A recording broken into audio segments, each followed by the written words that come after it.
Nutella stuffed pancake តើហូប pancake ធម្មតាឥឡូវមកធ្វើ pancake មាន snow ទាំងអស់គ្នាពងមាន់ចំនួន4គ្រាប់ហើយខ្ញុំធ្វើនេះគឺប្រហែលជា10ទៅ12នំជិះបងប្អូនគ្នាតិចអាចបន្ថយតាមឆាឬប្រេងអូលីវ3ស្លាបព្រាបាយចំនួន40ក្រាមវាឲ្យសព្វចូលគ្នាមក baking soda ចំនួន1ស្លាបព្រាអំបិល1ស្លាបព្រាកាហ្វេកូរវាឲ្យសព្វចូលគ្នាឬប្រើម្សៅ cake ក៏បាន all purpose flour ក៏បានដែរហើយចំនួន200ក្រាមខ្សរធម្មតាយើងនឹងចំនួន8ស្លាបព្រាហើយកុំយកខាប់ពេកឬរាវពេកបន្ទាប់មកគ្របទុកមួយផ្លែសិនដាក់ខ្ទះដើម្បីធ្វើនំ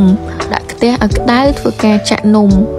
កន្លែងចាក់នំនេះគឺអត់មានតម្រូវឲ្យយើងប្រើជាមួយនឹងខ្លាញ់ឬក៏ប៊ឺអីទេបងប្អូនឲ្យកូនតូចញ៉ាំក៏បានដែរព្រោះឆ្ងាញ់មែនតើឆ្ងាញ់ខ្លាំងខ្ញុំប្រើ Nutella បងប្អូនអាចធ្វើការយក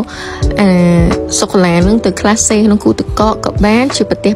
ដូចខ្ញុំអញ្ចឹងខ្ញុំចាក់វានៅលើกระดาษកុំឲ្យជាប់ហើយយើងដាក់ក្នុងទូទឹកកកក៏បានឬក៏បងប្អូនអាចដួសចេញពីកែវចាក់ភ្លាមក៏បានដែរដូចតែគ្នាទេ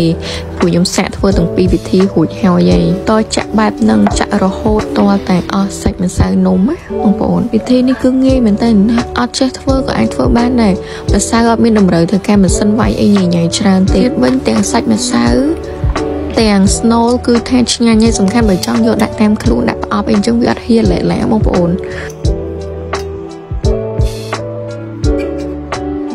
បងជិះសូកូឡាច្រើនអាចបន្ថែមខាងក្នុងនឹងឲ្យច្រើនជាងនឹងក្រាស់ជាងនឹងក៏បានដែរមានបញ្ហាអីទាំងអស់ហើយមួយវិញទៀតសាច់ pancake បងប្អូនគេត្រូវការវារៀងស្វិតដូចខ្ញុំទាញនៅក្នុងវីដេអូនឹងអញ្ចឹងបងប្អូនអានឹងมันឆ្ងាញ់មែនស្រួយផុសហ្នឹងណានេះធ្វើឲ្យកូនដាក់ទៅសាលាក៏បានធ្វើក្នុងពេលមានកម្មវិធីក៏បានដែរបាយបងប្អូនជួយ follow ម្នាក់មួយផង